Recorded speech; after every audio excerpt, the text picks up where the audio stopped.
El tema es entonces instrumentos sísmicos.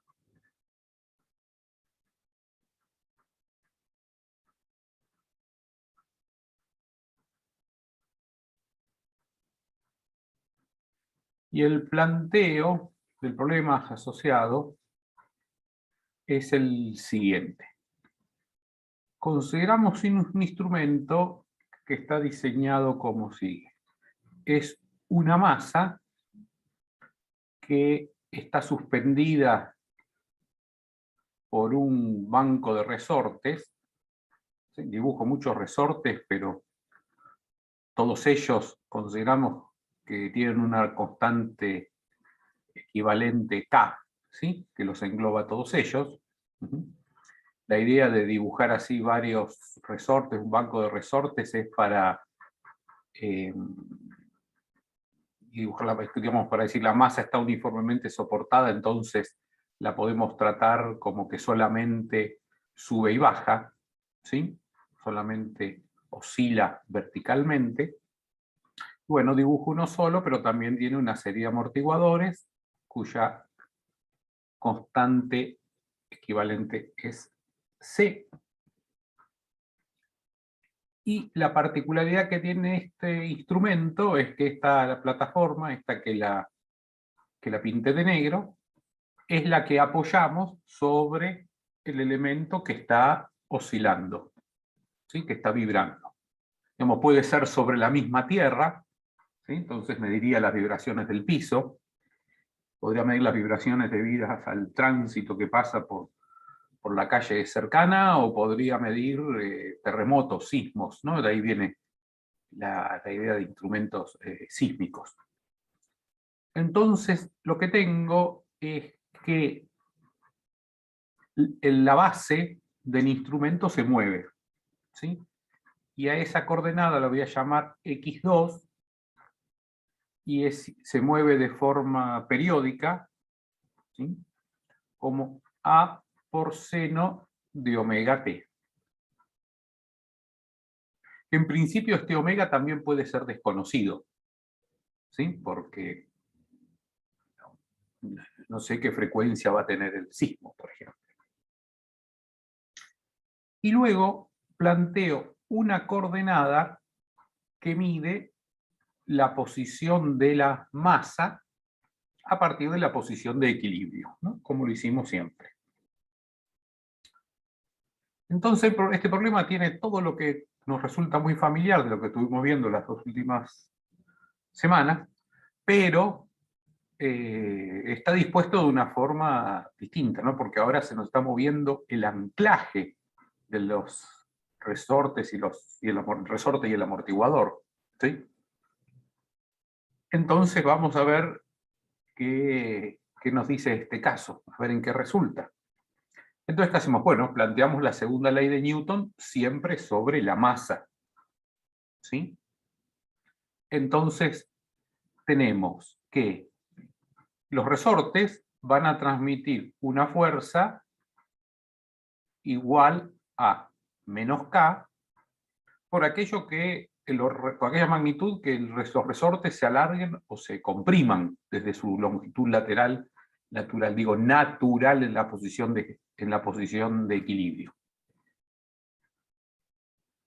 Lo que los resortes se alargan o se acortan ahora es la diferencia entre lo que se mueve la masa y lo que se mueve la base, el piso, ¿sí? Entonces, la fuerza de los resortes es menos K por x1 menos x2. La otra fuerza que actúa sobre la masa es la del amortiguador, que, de nuevo, la misma historia. La fuerza que va a ejercer es menos la constante del amortiguador por la velocidad, pero ahora interviene la velocidad. Esa velocidad es la velocidad relativa entre la masa y la base. Bueno, esto no es otra cosa que la sumatoria de fuerzas, y esto es igual a masa por aceleración, que es igual a m por derivada segunda de x1, ¿sí? Porque x1 es la posición absoluta a partir de la posición de equilibrio. Entonces, planteamos este problema, bueno, y se ve más complicado, porque está x1, x2 y sus derivadas. Sin embargo, este problema, como x2 está dado, ¿sí? no es una incógnita. ¿Sí? Entonces el problema en realidad tiene un grado de libertad. Y yo puedo plantear la variable x como la diferencia entre las posiciones relativas, ¿sí? Y podría escribir entonces x1 como x más x2, y luego, cuando tenga que reemplazar la velocidad, digo que x1 punto es igual a x punto más x2 punto. De última, si estoy poniendo un sistema de referencia sobre la base, esta velocidad absoluta de x1 es la relativa más la de arrastre, y x2 punto sería la velocidad de arrastre. Bueno, si ahora reemplazo en la ecuación de arriba, ¿sí? ¿Qué me queda? La masa por x1, la aceleración, bueno, y obviamente la aceleración, voy a escribir la de x1, es igual a la aceleración de x más la aceleración de x2, ¿sí? Me queda entonces la aceleración de x más la aceleración de x2. Es decir, la aceleración relativa respecto a la base más la aceleración de la base. Este término, para tener una ecuación homogénea, lo paso, paso toda a la derecha, ¿sí? Entonces acá esto me va a quedar más k, y k que me va a quedar, si reemplazo x1 aquí, x menos x2 más x2. Entonces aquí me queda directamente k por x. Algo similar pasa con el término de amortiguación, ¿no? Más c, a reemplazar x1 punto, me queda x punto más x2 punto menos x2 punto, así que me queda x punto. Y esto igual a 0. Ahora desdoblo el primer término, ¿y qué me queda? Masa por aceleración más k por x más c x punto igual a menos m por aceleración x2. Pero x2 está dado, ¿sí? Puedo encontrar la expresión de la aceleración y reemplazarla aquí. Entonces me queda x2, velocidad de x2, me va a quedar a por omega coseno de omega t, y ahora la aceleración x2 menos a omega cuadrado seno de omega t. Que si lo reemplazo allá a la derecha, lo escribo acá para que la ecuación me quede completa, más k por x más x punto es igual a m masa por a por omega cuadrado por seno de omega t. Entonces miramos fijo esta ecuación y vemos que corresponde a la de una oscilación forzada. ¿Sí? La ecuación del primer miembro de la ecuación de una oscilación, si fuese igualada a 0 sería la ecuación homogénea y sería una oscilación amortiguada libre. Al tener el término a la derecha una amplitud, que es todo esto, que antes llamábamos F0, por esta función periódica, es una oscilación forzada con la forzadora con amplitud F0, ¿sí? y la forzadora tiene pulsación omega.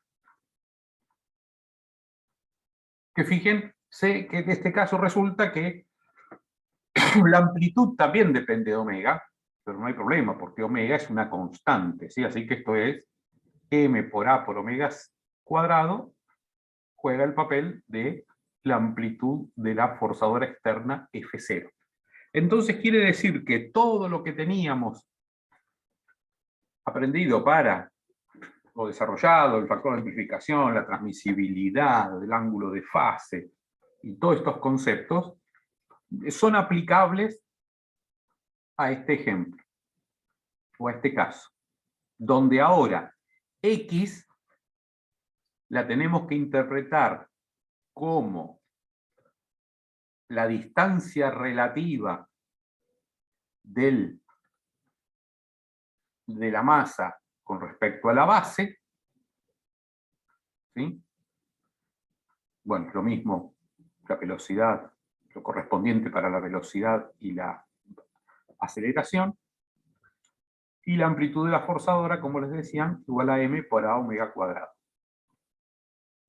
Entonces, fíjense que si yo tuviese este problema planteado de la forma clásica, como lo estuvimos viendo en las otras clases de teoría, en las clases anteriores de teoría, es decir, que el punto de anclaje del resorte y el amortiguador es un punto fijo, ¿sí?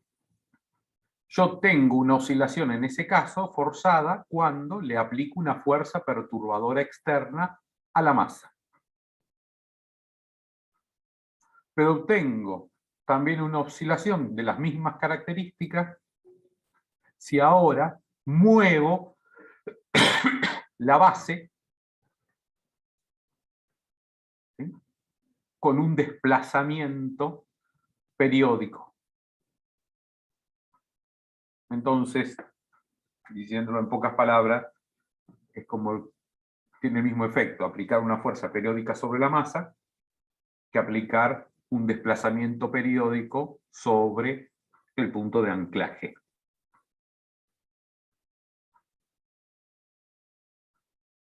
En ambos casos tengo una oscilación forzada. Bueno, esto también aplica para otros ejemplos, ¿sí? Es completamente general, digamos. Si uno ve el caso de un péndulo, por ejemplo, encuentra que también resulta en una oscilación, ya sea que aparte de la posición de equilibrio el péndulo y lo suelte, o que mueva horizontalmente el punto de anclaje del péndulo, ¿sí? Resulta en una oscilación análoga. Lo que sucede es que tiene que interpretar las variables de forma ligeramente distinta, ¿no? Veamos ahora el caso específico en que tratamos esto como el de un sismógrafo. Vamos a escribir acá la expresión general que ya habíamos visto para la X particular, ¿sí?, para esta oscilación. Claramente ahora esta X la sigo interpretando como, o la estoy interpretando como la distancia relativa entre la masa con respecto a la base, ¿sí? Entonces, esto era igual a F0 sobre, disculpen, puse P, y es F0 sobre K. Recuerden que este era como llamamos, el desplazamiento estático, es decir, desplazamiento que resulta de aplicar estáticamente la amplitud de la fuerza perturbadora externa, y este es igual a 1 menos omega sobre omega 0 al cuadrado, y todo esto al cuadrado, más, paréntesis, 2 gamma omega sobre omega 0, todo al cuadrado, y todo esto con raíz cuadrada, ¿sí? Y este segundo término de la multiplicación es el factor de amplificación. Muy bien. Recordemos también que omega 0, lo pongo al cuadrado, es la raíz de K sobre M, que es la pulsación natural del sistema masa-resorte. También tenemos ahí este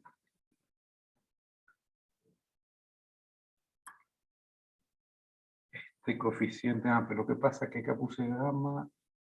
Bueno, gamma es el factor de amortiguamiento, que es C sobre 2M sobre omega 0. Y voy a definir ahora R como el cociente omega sobre omega 0 para compactar un poco la notación de esta ecuación. Y veamos ahora, voy a cambiar de color, cómo la especializamos para este caso que nos interesa, ¿sí? Lo que yo puedo hacer es, lo que tengo que hacer es reemplazo F0 por lo que corresponde para esta aplicación, ¿sí? Es decir, F0 es M por A por omega cuadrado. ¿Sí? Y resulta que si ahora agrupo K y M, es como que en el denominador tenga omega 0 cuadrado. ¿Sí? Entonces, si ahora escribo esta expresión haciendo este reemplazo y por las variables, y por R, ¿qué me queda? A, que es la amplitud, omega cuadrado sobre omega 0 cuadrado, es R cuadrado. ¿Sí? Y luego, en el denominador, lo que viene del factor de amplificación, que me queda como 1 menos R cuadrado todo al cuadrado, más 2 gamma R al cuadrado. ¿Por qué lo escribo de esta forma? Porque ahora voy a plantear el siguiente caso extremo. Y es que voy a diseñar este aparato de forma que tenga un omega 0 muy chico, de forma que R sea muy alto. Quiere decir que para tener un omega 0, una pulsación natural de este aparato muy baja, lo que tengo que hacer es o colocar una masa muy grande o unos resortes muy blandos, ¿no? Muy poco rígidos. De forma que la frecuencia natural asociada al sistema resorte sea muy baja. Y tiene que ser muy baja respecto al omega que yo espero medir de la fuerza perturbadora externa. ¿No? Porque en algún momento dije, miren, yo este aparato que estoy haciendo ahora es un sismógrafo, porque quiero medir sismos, terremotos. Bueno, yo tengo una idea en qué frecuencia, o en qué pulsación andan los terremotos. Bueno, me tenía que haber aprendido el dato para decirlo, ¿no? Pero ahora no lo sé. ¿Sí? Entonces, diseño el aparato para que su omega 0 sea mucho más bajo que omega. Me había faltado ese detalle.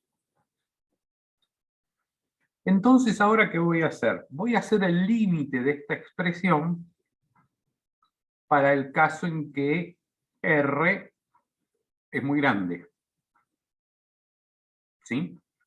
Bueno, tengo R por todos lados. Entonces lo que voy a hacer en principio, digo, divido numerador y denominador por R cuadrado. Entonces me va a quedar en el numerador A por R cuadrado, dividido R cuadrado, y lo cancelo. ¿Sí? Ahora me queda acá el denominador dividido R cuadrado. Lo meto dentro de la raíz cuadrada para que me quede 1 sobre R a la cuarta, ¿no? Lo introduje en la raíz cuadrada, por 1 menos R cuadrado al cuadrado más 2 gamma R todo al cuadrado sobre R a la cuarta. Entonces ahora en el numerador me queda A. Y en el denominador veamos qué me queda. Bueno, tengo que hacer el cuadrado de este binomio, así que me va a quedar 1 al cuadrado sobre R a la cuarta, me queda 1 sobre R a la cuarta. Menos 2 veces R cuadrado sobre R a la cuarta, menos, más disculpen, R a la cuarta sobre R a la cuarta, más, bueno, este término está fácil porque es 2, no, lo voy a hacer al cuadrado. Me queda 2 al cuadrado 4 por gamma cuadrado R a la cuarta sobre R a la cuarta. A ver si hice todo bien.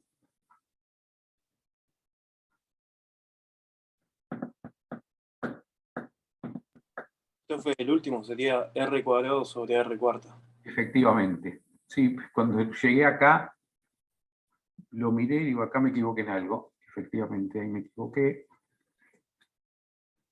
Pasó. R cuadrado. Porque si era cuarta se me quemaban los papeles. Entonces ahora hago el límite de esto para R tendiendo a infinito. ¿Sí? Y esto me da, este término tiende a 0, este tiende a 0, este tiende a 1, ¿sí? Y este tiende a 0.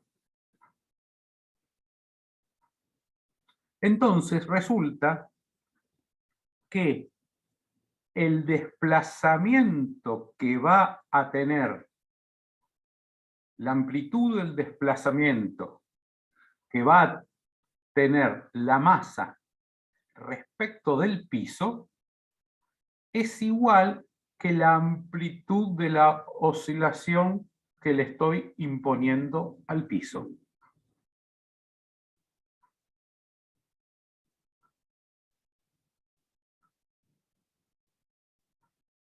¿Está? Acá estoy viendo solamente la amplitud. Esta solución se completa, bueno, tendría que agregarla acá en todos los paréntesis, ¿sí? En todos los términos. Bueno, esto es por el seno de omega t menos el ángulo de desfasaje. Pero la amplitud de la oscilación que mide, que registra la masa, pero recordemos que es de su desplazamiento respecto del piso, porque ahora X es una coordenada, acá la tenemos, una coordenada relativa, es la misma que con la que se le mueve el piso.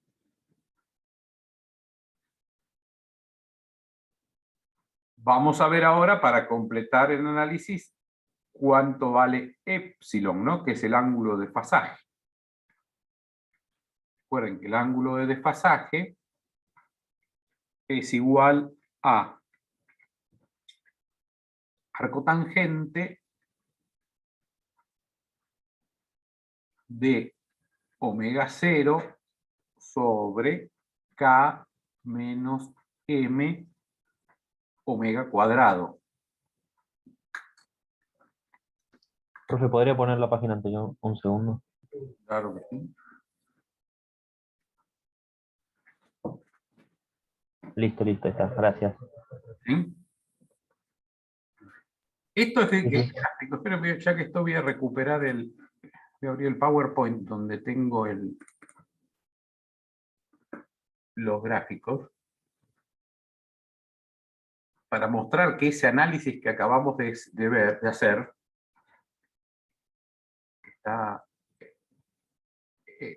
es completamente coherente. Esperen que estoy viendo el PowerPoint y ahora lo comparto. Profe, le hago una consulta. Yo tengo anotado una ecuación diferente para epsilon. ¿Son equivalentes o no? Sí, porque quizás está escrita en función de omega sobre omega 0, la que vos tenés. 2 gamma omega dividido omega 0 cuadrado menos omega cuadrado. Sí, es equivalente. ¿Sí? Es...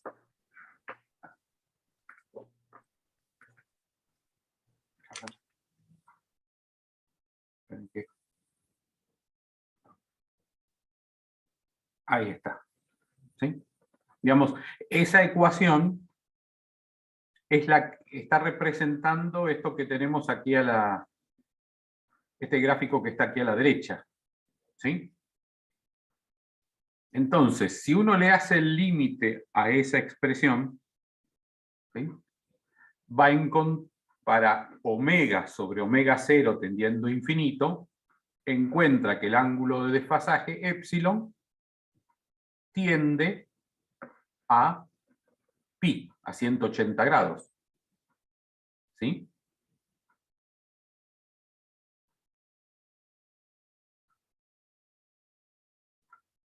Bueno, entonces tenemos que, vuelvo a la pizarrita, tengo que dejar de compartir, vuelvo a la pizarrita. Entonces, tenemos que esto para omega sobre omega 0 tendiendo a infinito, epsilon tiende a pi. Entonces, ¿qué quiere decir? Que ¿cómo funciona este instrumento?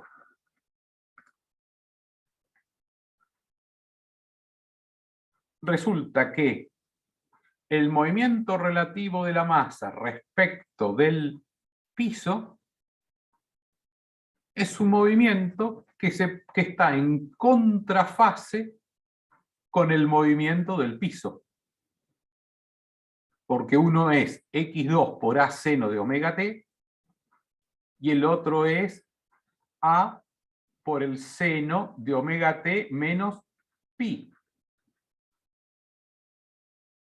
Quiere decir que cuando una sube, la otra baja, y cuando la otra baja, la otra sube.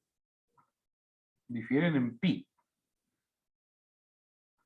Entonces, ¿esto qué quiere decir? Que si yo estoy mirando lo que hay, en este momento tengo montado este equipo acá en mi casa, en este momento viene un terremoto, y yo me pongo a mirar la posición de la masa respecto del piso.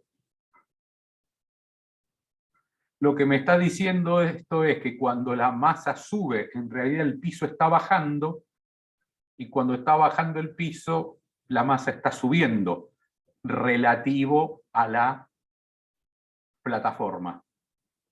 ¿Sí? Relativo al piso, donde yo tengo apoyado el equipo. Entonces, ¿cómo se hace con este equipo para registrar un sismo? Bueno, por ejemplo, esquemáticamente, obviamente, ¿no? Aquí le agrego un registrador, yo que sea un cilindro, con un papel calibrado, ¿sí? Y esto fijo la base, fijo a la base, y esto con un motorcito que lo haga dar vuelta, y aquí una pluma que marque sobre el papel. Entonces, esta pluma que marca sobre el papel está midiendo el movimiento relativo de la masa con respecto al piso. Esto hará un registro, ¿sí? Que será así. Cuando aquí me da que la masa está subiendo, en realidad el piso está bajando, y cuando esto acá me está que está bajando, en realidad el piso está subiendo. ¿Sí? Otra forma de verlo es que la masa está inmóvil, ¿sí? Y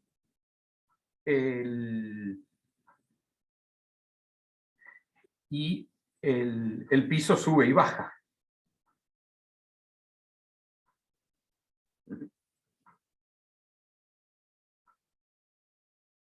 Pero este comportamiento, ¿cuándo se da? Cuando yo diseño el aparato de forma tal que tiene un omega cero mucho más grande que omega. Porque este análisis está hecho en el límite. ¿Sí? Quiere decir que siempre, en la práctica, siempre voy a tener un error, porque no puedo llegar a ese valor infinito, ¿no? Si buscan en la Wikipedia sismógrafo mecánico, y ahí donde muestran fotos, van a encontrar equipos primitivos, digamos, basados en este principio para medir, digamos, el siglo XVIII, para medir sismos, que son unas maravillas mecánicas con los resortes, la masa, la plumita, etcétera, etcétera. ¿Sí? No es algo que se utilice más en la práctica esto, porque ahora, bueno, hace 100 años o más quizás se inventaron,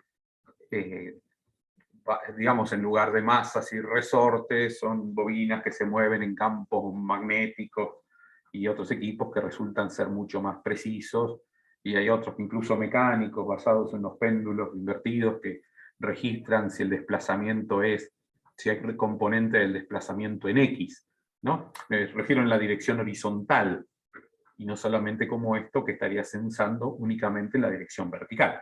Digamos que este es el concepto de funcionamiento del equipo mecánico. ¿Sí? Pero el análisis es interesante porque nos deja ver que, lo que decía hace un ratito, que mover el piso, ¿sí?, resulta de forma periódica, el piso me refiero al punto de anclaje de la masa del amortiguador, en una oscilación forzada con amplitud igual a la masa por la amplitud de la oscilación del desplazamiento por omega cuadrado, y ese problema lo podemos resolver haciendo el cambio de variable, lo resolvemos sin inconveniente aplicando todo lo que ya sabemos. Entonces este aparato se llama un vibrómetro y va a funcionar como un sismógrafo cuando su omega cero sea suficientemente grande con respecto a omega. ¿Está? Y además la limitación práctica está en este punto que yo les decía antes, que yo a priori si desconozco el omega, es decir, la pulsación de la perturbadora, nunca sé si lo que estoy midiendo qué tanto difiere de ser estrictamente la amplitud, ¿verdad? Porque todo ese límite que nos dio 1 del factor de amplificación,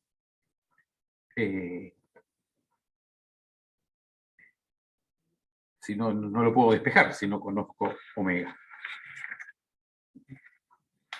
Profe, disculpa, ¿qué criterio hay que tomar para asumir que es lo suficientemente grande? Hacer la cuenta de este término al que yo le hice el límite para el infinito y ver cuánto da. Bien, entre más cercano a 1 es claro, más grande. Claro, yo, mira, me da 0,99, estoy conforme. Sé que tengo un 1% de error en este A. ¿Sí? Bien, bárbaro, ahí está. Gracias. ¿De dónde sale el seno? O que no, creo que me lo habré perdido, pero ¿Qué seno? ese. No, abajo del todo derecho. Sí, ese. Ah, es la solución, porque la solución XP es XP por el seno de omega t menos epsilon, la solución particular. Entonces solo lo que se omitió Claro. para no tener que estar Sí, no, dibujándolo. sí, yo dije, no lo pongo acá, no lo agrego en los términos en rojo porque no tengo lugar, pero me estaba faltando también acá en la expresión general del XP, ¿no? Bueno, gracias. No, está bien, genial la aplicación. Luego, en el otro extremo tenemos el acelerómetro.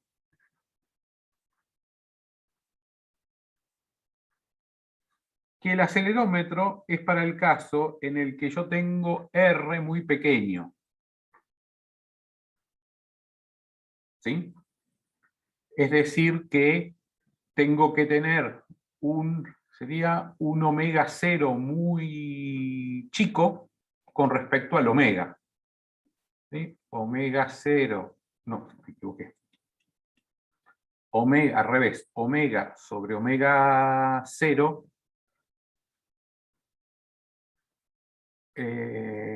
acá, al revés de lo que tenía aquí. ¿Sí? Porque ahora el R es muy chico.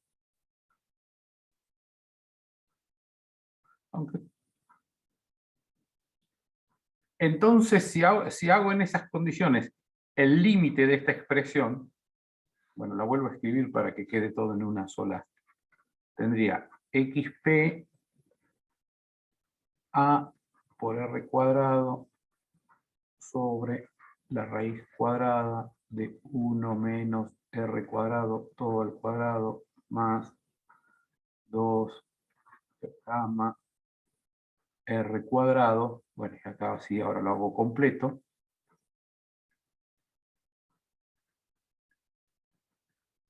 ¿Sí? Y hago el límite para R tendiendo a 0. ¿Sí?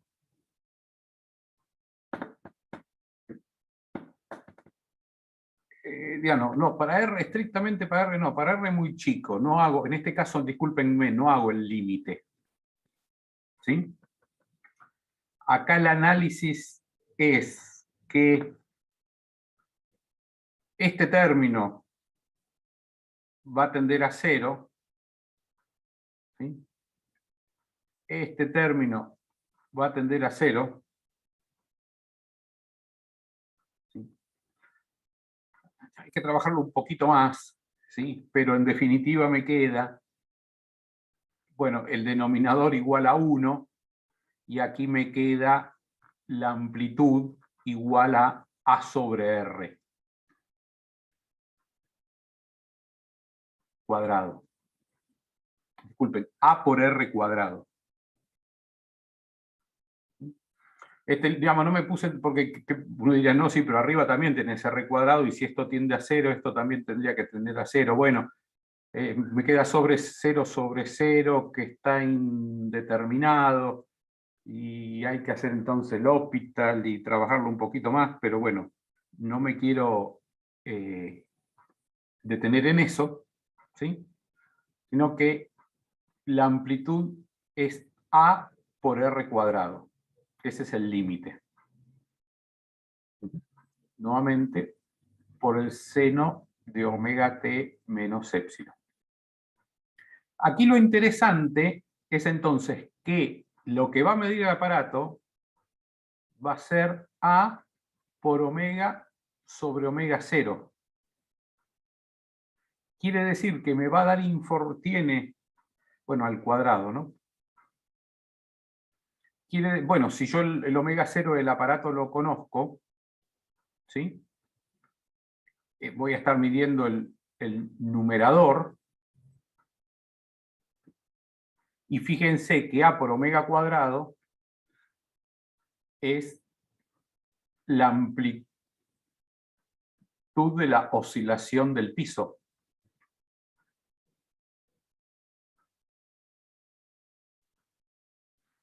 Entonces, el registro que va a tomar acá en el tambor, el aparato, en su escala, por supuesto, va a ser un registro de la aceleración del piso. Por eso, un aparato con esta configuración se lo llama acelerómetro, porque está midiendo aceleraciones. ¿Sí?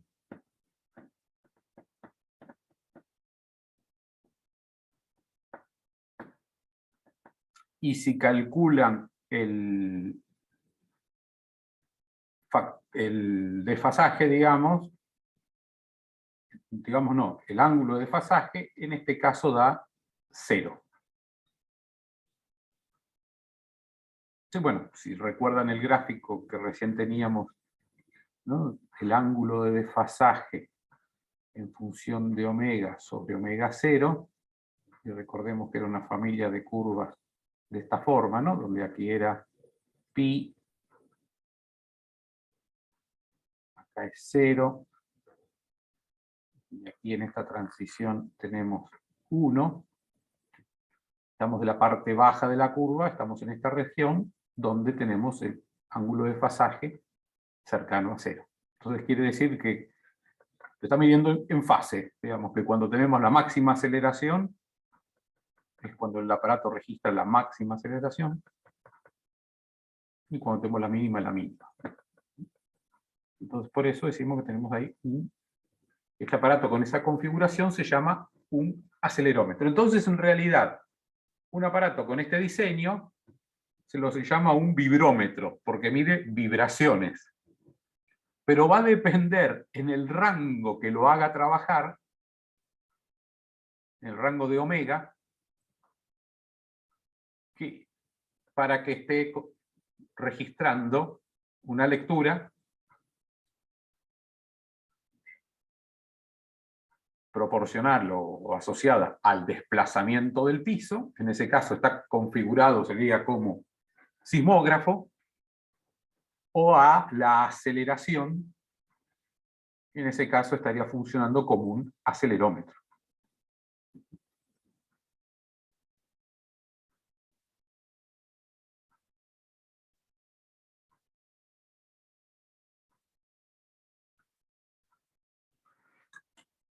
Bueno, entonces aquí vimos una aplicación que nos deja ver digamos, madurar un poco los conceptos que estuvimos viendo durante las clases de teoría. No recuerdo, hay un problema, digamos, no recuerdo mal, la guía de trabajos prácticos, que parece que es el último, donde, a ver, estoy abriendo, donde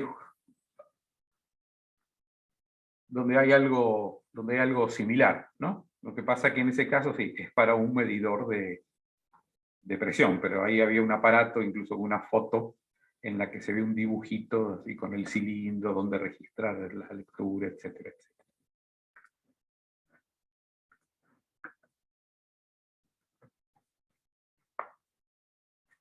Bueno, ¿qué hora es? Bueno, fui más rápido de lo que tenía planeado. Bueno, queda abierto entonces ahora para sus inquietudes, preguntas. Arrancamos con la consulta. Perdón, Adrián, yo te quería hacer una consulta por un tema de resortes que no me había quedado claro. Dale. Y acá como que se menciona en una parte, cuando dos resortes están en paralelo, ¿cómo puedo obtener el K resultante? Bueno, ahora, Porque en una parte aparecían dos resortes junto con el actuador, me sale. sí, cuando dos resortes están paralelos, ¿sí? El K del resorte equivalente es la suma de ambos. ¿Sí? Si yo tengo un resorte, un segundo resorte, ¿sí? y aquí aplico una fuerza P,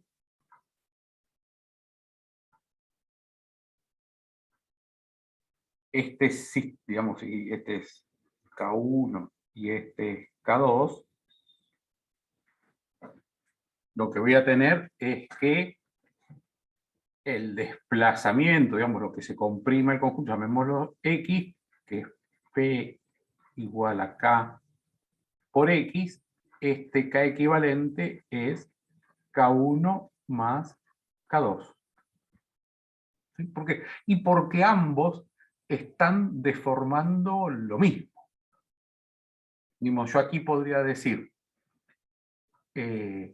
primero tengo que esta fuerza P es la suma de la fuerza del resorte 1 más la fuerza del resorte 2. ¿Sí? Entonces, digamos, esta P es P1 más P2. ¿Sí? Resulta que P1 es igual a K1 por X y P2 es igual a K2 por X. Luego, P1 más P2 es igual a K1 más K2 por X. Están en paralelo. Ambos ven la misma fuerza P. En cambio, cuando tengo los resortes en serie, discúlpenme, ambos resortes ven el mismo desplazamiento X. Ambos resortes ven el mismo desplazamiento X. En cambio, cuando tengo los resortes en serie,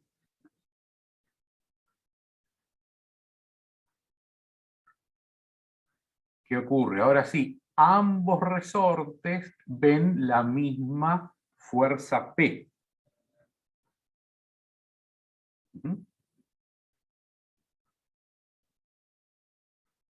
Este es el resorte K1 y este es el resorte K2. Entonces ahí que tengo que P es igual a K1 por lo que se haya alargado o acortado el resorte 1 respecto a su longitud libre, ¿no? Su longitud normal, su longitud natural. Y P también es lo que se haya cortado, es K2 por lo que se alargó, para este caso, porque está traccionado, el resorte 2. Entonces, acá tienen la misma fuerza. ¿Y qué sucede? El desplazamiento total relativo entre los dos extremos es x1 más x2, es lo que llamo x.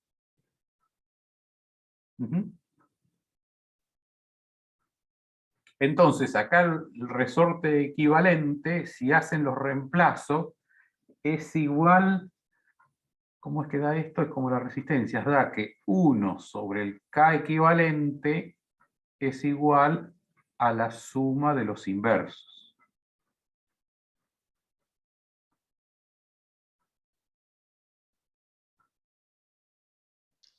Así es el capacitor, bro. Así es el capacitor, sí. Bueno, por eso están las analogías mecánicas eléctricas, ¿no? Bueno, uno puede plantear dos, según si plantea el desplazamiento como la corriente o como la tensión, los elementos se intercambian. Entonces, en el caso en serie, tenemos que el resorte equivalente de dos resortes en serie tiene una rigidez menor que el menor de ellos. ¿Sí? Digamos, yo sé que si tengo un resorte de K1, constante K1 en serie con otro constante K2, la constante equivalente K va a ser menor que X1 y que X2. Menor que el menor. Mientras en el otro caso es la suma.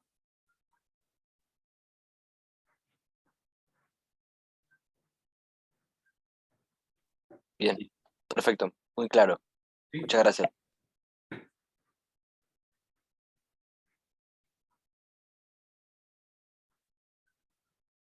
Vieron que cuando nosotros planteamos los problemas de oscilaciones, nos aparecen resortes equivalentes, ¿no? O constantes elásticas equivalentes, digamos, en la ecuación característica, aquella que acompaña el término en X, que lo que está haciendo es, digamos, considerar naturalmente todas estas configuraciones de resortes que pueda tener nuestro problema, ¿no? Porque puede ser que estén en serie, en paralelo, pero o además, digamos, conectados a partir de, por ejemplo, una palanca, ¿sí? Que hace que sus efectos se amplifiquen. Yo puedo tener un sistema de un grado de libertad donde tengo una palanca, este punto fijo, acá un resorte K1, aquí un resorte K2, y acá la masa. ¿Sí? Y bueno, y todas estas dimensiones son conocidas.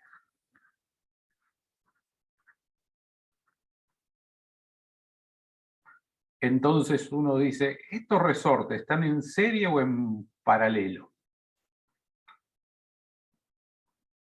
Estrictamente ninguna de las dos cosas, pero están como en paralelo, ¿no? Un sistema paralelo con digamos, afectado por las relaciones de palanca de mi sistema.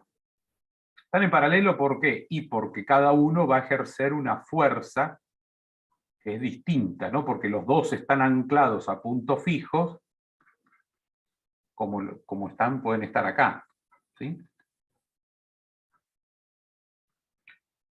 Luego, dependerá cuál es la coordenada generalizada que elegí acá, aparecerán estas dos constantes de resorte y las longitudes L1 y L2, L3, conformando un K equivalente, que es el que va a acompañar a este K equivalente que va a acompañar a mis coordenadas generalizadas. Fíjense que al plantear, por ejemplo, Lagrange, o podríamos llegar a esto mismo aplicando la segunda ley de Newton, ¿sí? Este K está haciendo este trabajito que para estas disposiciones muy sencillas nosotros calculamos ya como un resorte equivalente. ¿Sí?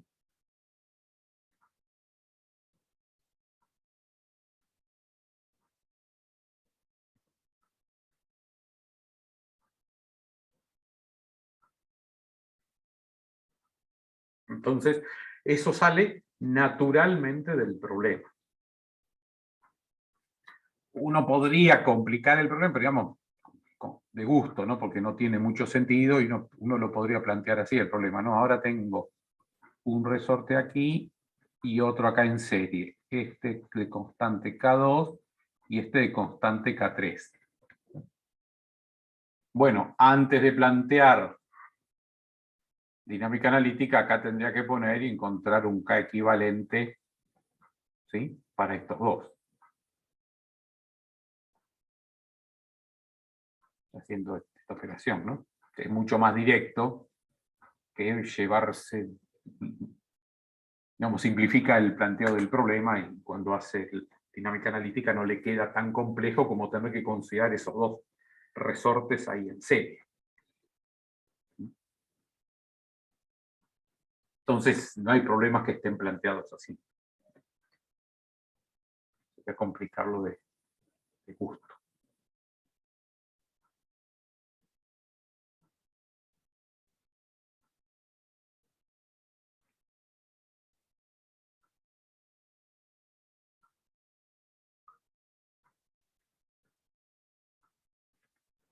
Muy bien, ¿alguna pregunta más?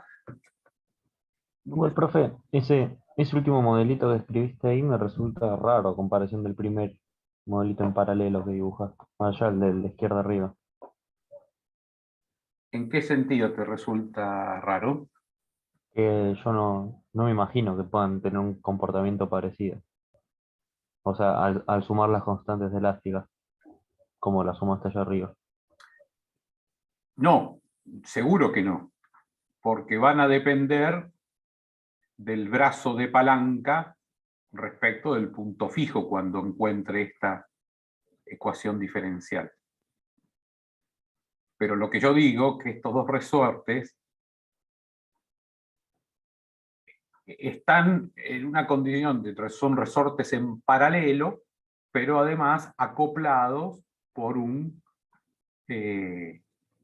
por una palanca. ¿Y por qué están en paralelo? Y porque ambos están agarrados al punto fijo, digamos. Yo podría decir, no, mira, esto es una habitación y uno está agarrado al piso y otro está agarrado al techo, ¿sí?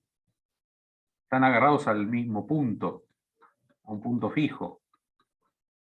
No están uno a continuación del otro, ¿sí?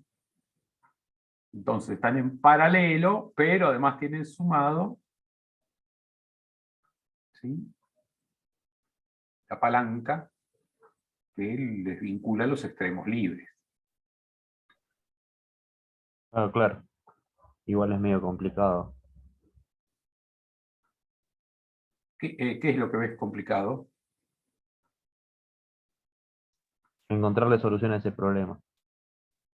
Es facilísimo. A ver, No, que nunca hice uno así, por eso. A la vista se ve complicado. vas a ver que no. Aprovechemos el repaso, voy a hacer un dibujito más. Entonces, yo aquí pongo un resorte a un punto fijo. Este es K1. Esta distancia L1. Hasta acá. Vamos a poner la otra que sea L2. Hasta ahí. Que sea L1 distinto que L2. Acá pongo el resorte de constante K2. Y más lejos la masa. A ver, escucho propuestas para resolver este problema. ¿Con qué metodología es natural encarar esto? ¿Les resulta natural? Un momento. Lagrange, dinámica analítica o la segunda ley de Newton, ¿no? Pero ¿qué elegirían como coordenada para resolver este problema? Y lo más fácil es elegir lo que rota esta rotación, ¿no? De tetita. ¿Cuál sería la pregunta del ejercicio ese que habría que encontrar? Escribir la ecuación diferencial. ¿Del movimiento? ¿De M? Claro.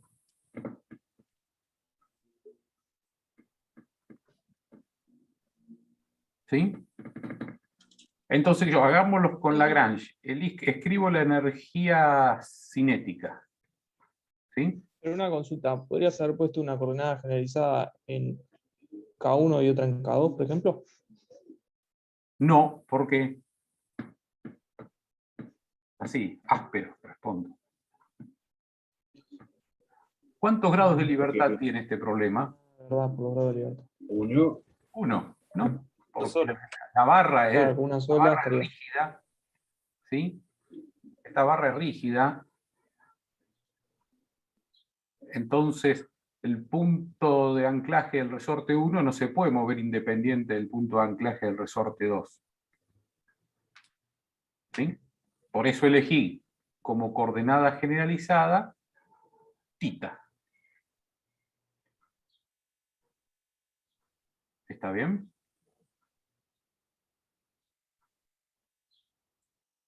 Entonces, ¿qué hago? Escribo la energía cinética. ¿A qué es igual la energía cinética? Es una masa puntual. 1/2 de la masa por la velocidad de la masa al cuadrado. Y esa velocidad que es igual a θ punto por L2 más L3.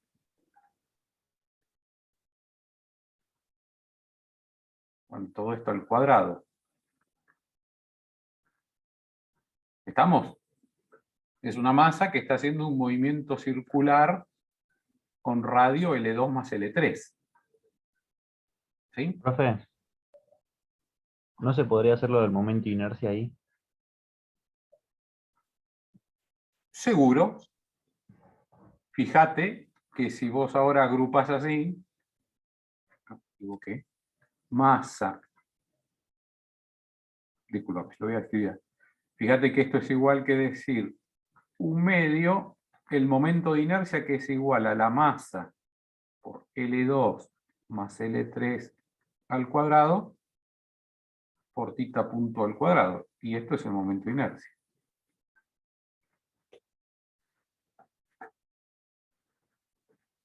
¿Sí? Si uno lo quiere hacer con momento de inercia, lo puedo hacer de esa forma. Aquí, como todavía, digamos, estamos trabajando con cuerpos rígidos en situaciones muy simplificadas, porque es algo que ya manejan de física, pero bueno, acá lo tratamos como una partícula para no, ya que, bueno, cuerpo rígido lo vamos a tratar en lo que es ahora, después del parcial, ¿sí?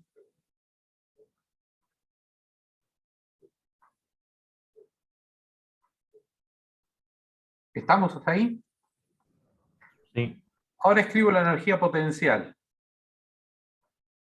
La energía potencial es únicamente la de los resortes. Entonces, ¿qué tengo? Energía potencial debido al resorte 1. Un medio de la constante del resorte 1. ¿Por cuánto? Y por lo que se deforma en función de θ.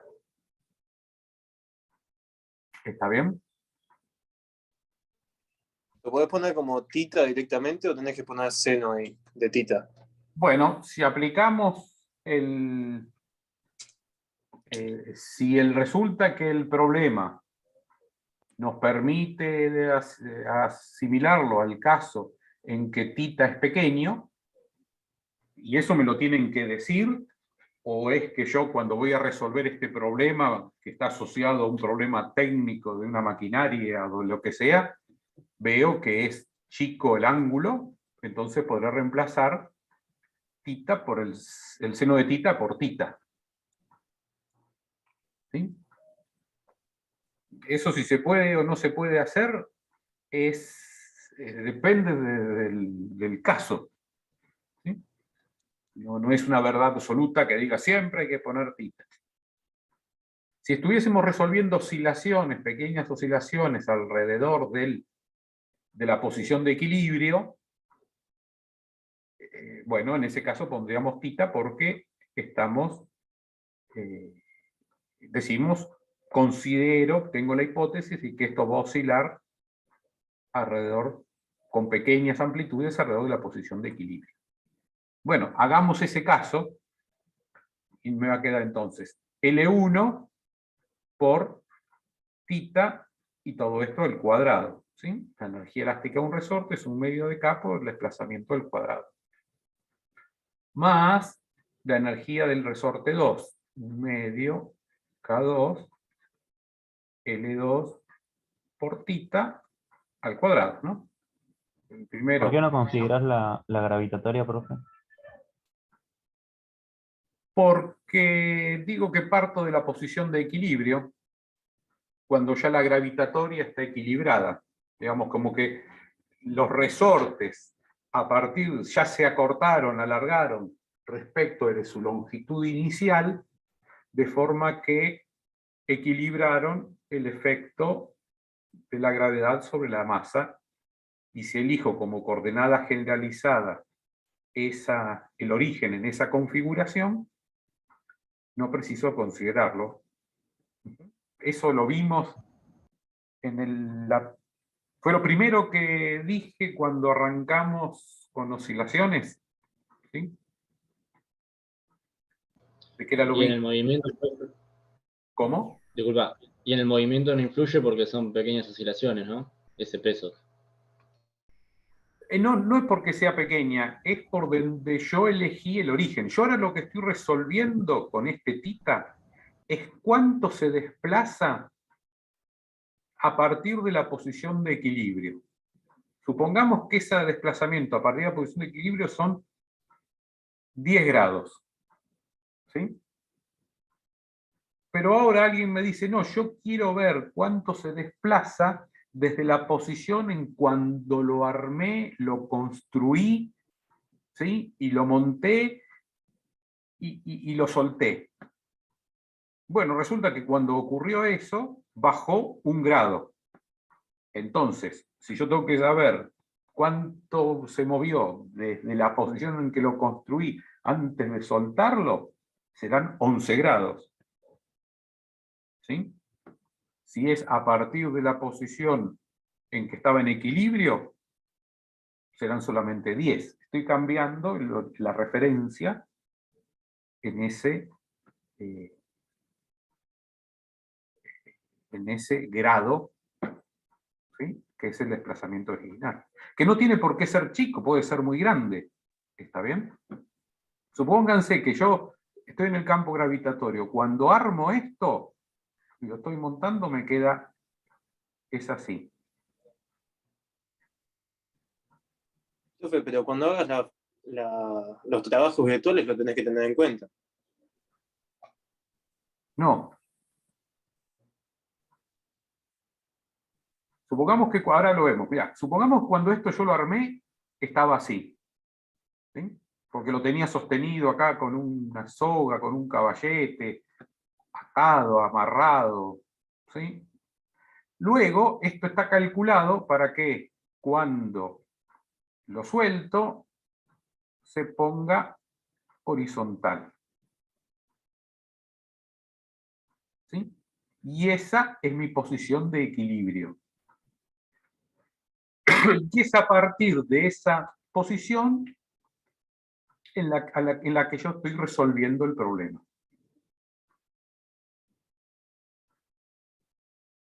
Y después me dicen cuánto se deformó, cuánto se desplazó desde que lo monté, y bueno, le sumo este ángulo que me quedó acá como una constante.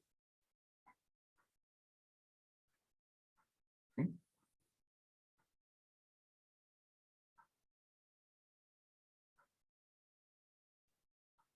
Si yo considerase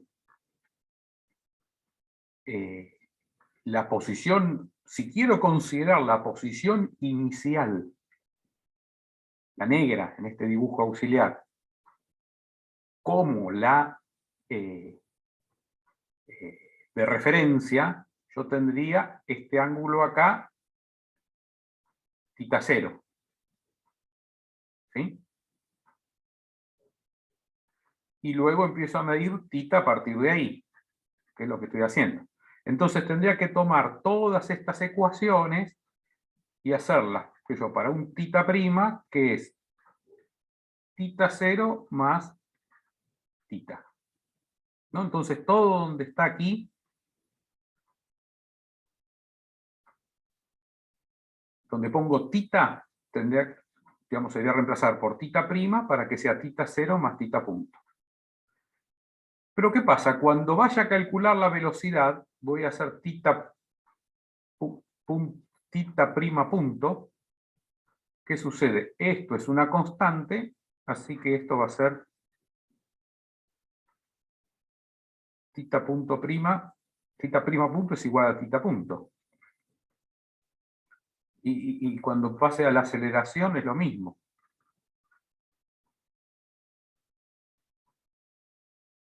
Porque este es un término constante. Entonces es más práctico trabajar directamente con θ y no llevarme puesto todo esto aquí en estas ecuaciones. ¿Sí?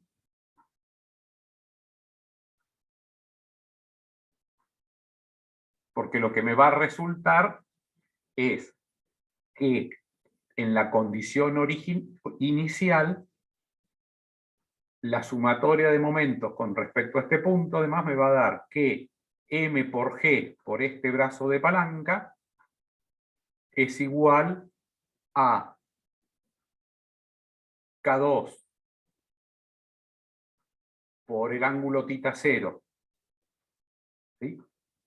Por el brazo de palanca L2, más K1 por el ángulo θ 0 por L1. ¿Sí? Y si fuesen ángulos grandes, en vez de poner θ, sería el seno de θ. Entonces, eso en el equilibrio me queda sumado como una constante que se va a cancelar, porque me va a quedar, cuando va el equilibrio, un término constante que va a ser m por g menos k, y esto que les decía, que son todas constantes, que es la condición de equilibrio inicial. Entonces se simplifica. Entonces la elimino por el camino y llego a esto que estoy planteando ahora.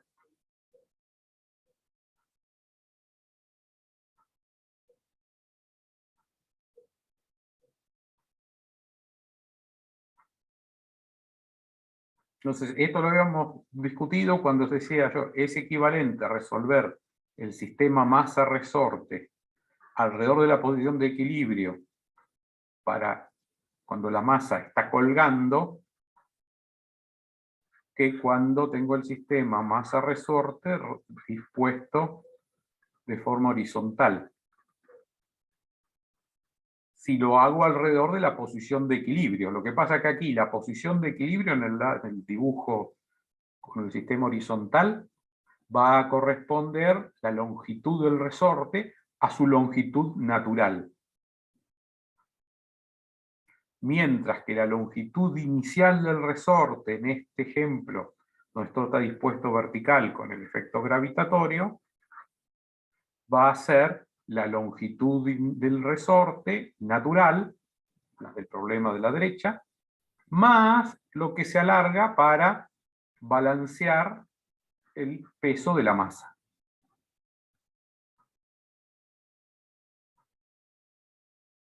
Pero como yo la coordenada generalizada para resolver este problema lo pongo con origen en la posición de equilibrio, resulta que la solución de los problemas es idéntica. Una vez lo estoy haciendo con el origen en la posición que, digamos que si yo quiero hacerlo con respecto a un sistema fijo, que digo, bueno, a mí me gusta un sistema fijo que coincida con el anclaje del resorte, acá voy a tener un x0 que va a ser la longitud natural del resorte, y acá voy a tener un x0 que es la longitud inicial del resorte más P sobre K, ¿no? P es K, M por G.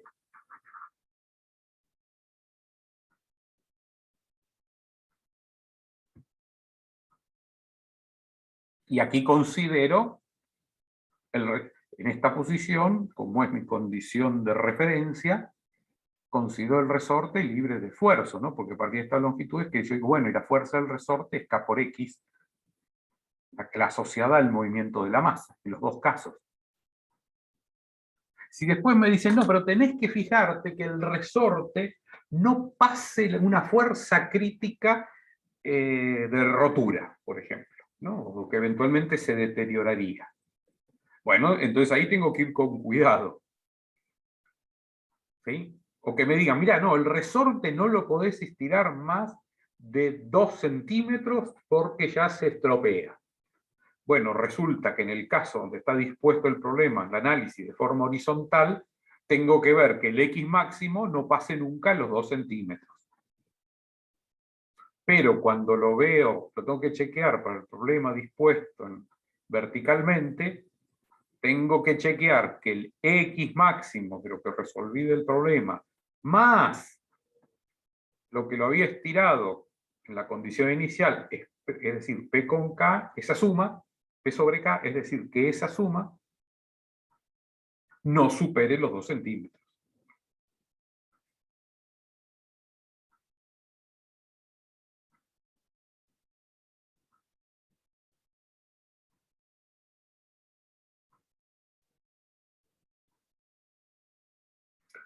La ventaja de hacer el análisis eligiendo la coordenada para resolverlo, la coordenada generalizada a partir de la posición de equilibrio, es que me simplifica el problema algebraicamente porque no llevo términos constantes que en algún momento se van a simplificar, ¿sí?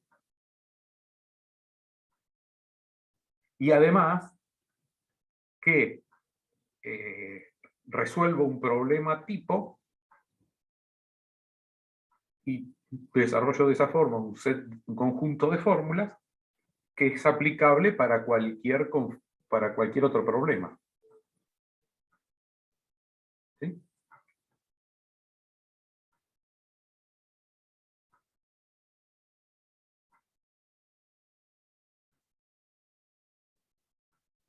Bueno, entonces, para terminar el análisis de este problema, ya listo, teniendo T y B, tengo el lagrangiano que es T menos B, hago la derivada, combino, y ahí tengo la ecuación diferencial del problema. Entonces ven que es un problema muy sencillo. Vamos a hacer las derivadas para ver cómo nos queda la ecuación. Entonces tengo que hacer la derivada de t con respecto a θ punto. Vamos a recordar acá. Tengo que hacer la derivada del lagrangiano con respecto a θ punto. Luego lo que me... Uy, me quedé sin espacio, discúlpenme. Tengo que hacer la derivada del lagrangiano con respecto a θ punto, y lo que me dé eso luego derivo con respecto al tiempo. Y luego le resto la derivada de L con respecto a θ, y esto igualado a 0. Hago la derivada de L, que es T menos B, con respecto a θ punto. Entonces, ¿qué me va a dar? Este 2 se va a ir con este medio. ¿Sí? Y me va a quedar entonces M por, bueno, L2 más L3, obviamente no, es una constante del cuadrado, ahí queda, por θ punto. Hago todo de una vez. Ahora lo derivo con respecto al tiempo, digamos, y sigo. L también depende de B, miro B y veo que θ punto no aparece nunca en esta ecuación, así que no suma nada. Esto que tengo entonces, la derivada de L con respecto a θ punto, derivo con respecto al tiempo, M y L son constantes, entonces me queda masa por aceleración.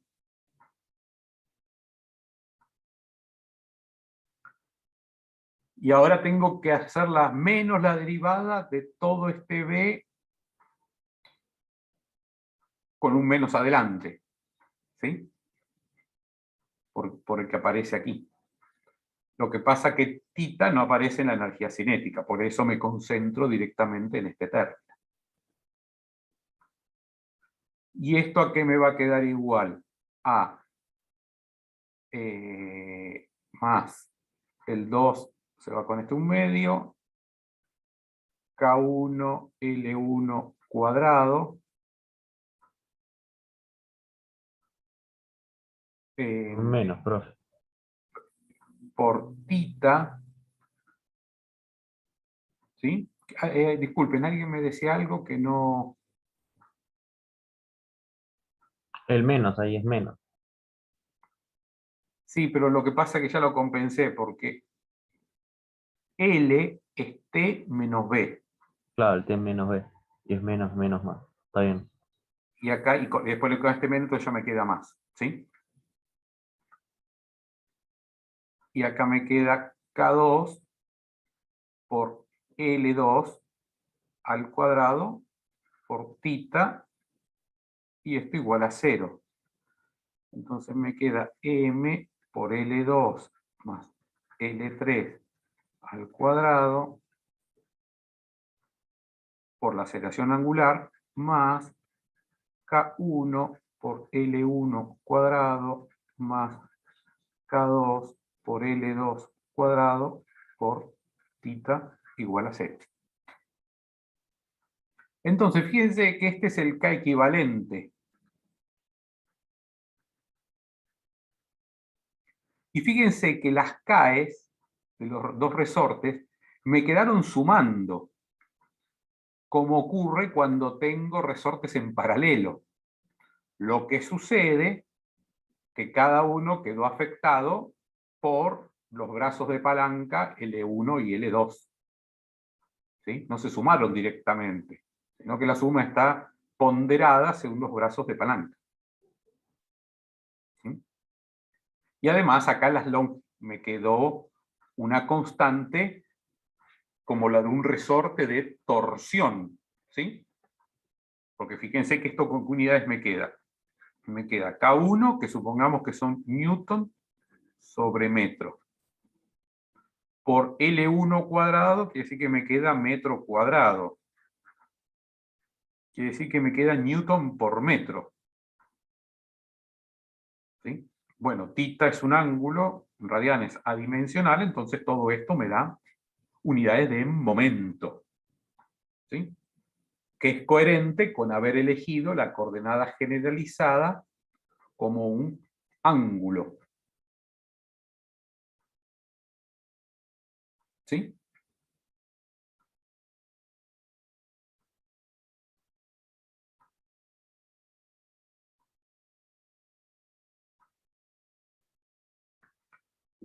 ¿Qué pasaba si yo resolvía esto como alguien... Bueno, voy a resolver, para no perder el dibujo, voy a borrar acá.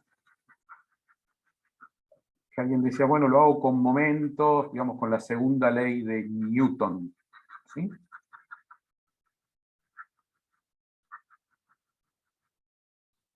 Si lo hacía con Newton, yo tenía que hacer sumatoria de momentos respecto acá a 0, ¿sí? Igual a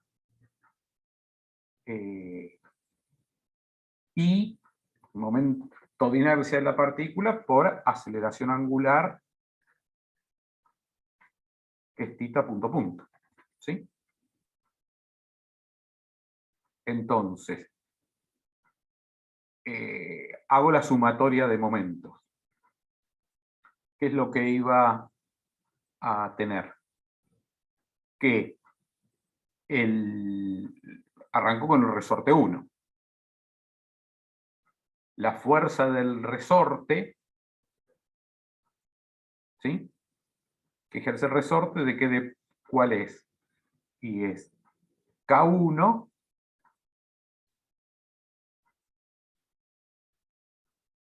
pongamos θ positivo como lo acabo de dibujar. ¿Sí? Entonces, vale, K1 por este desplazamiento, que es L1 por θ. ¿Sí? Esta es la fuerza del resorte asociada al resorte K1. ¿Por qué? Por el brazo de palanca, que es este L1.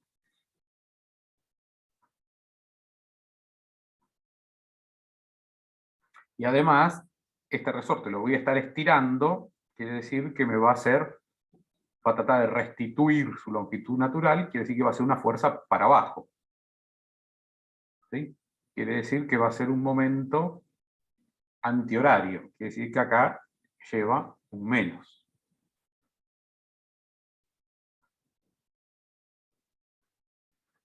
Con el resorte 2 pasa lo mismo.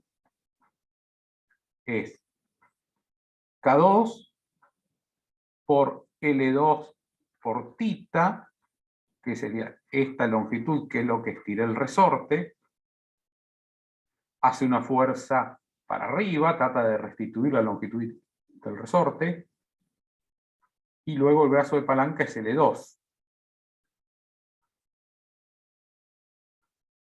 ¿Sí? Y esta es la fuerza, bueno, hasta acá es la fuerza del resorte 2. Bueno, esto lo puedo escribir como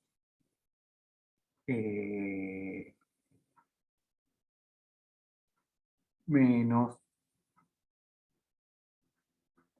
K1 por L1 cuadrado más K2 por L2 cuadrado, saqué de factor común θ, y eso es igual al momento de inercia por θ, que era esto que habíamos, el momento de inercia era esto que habíamos escrito aquí, ¿no?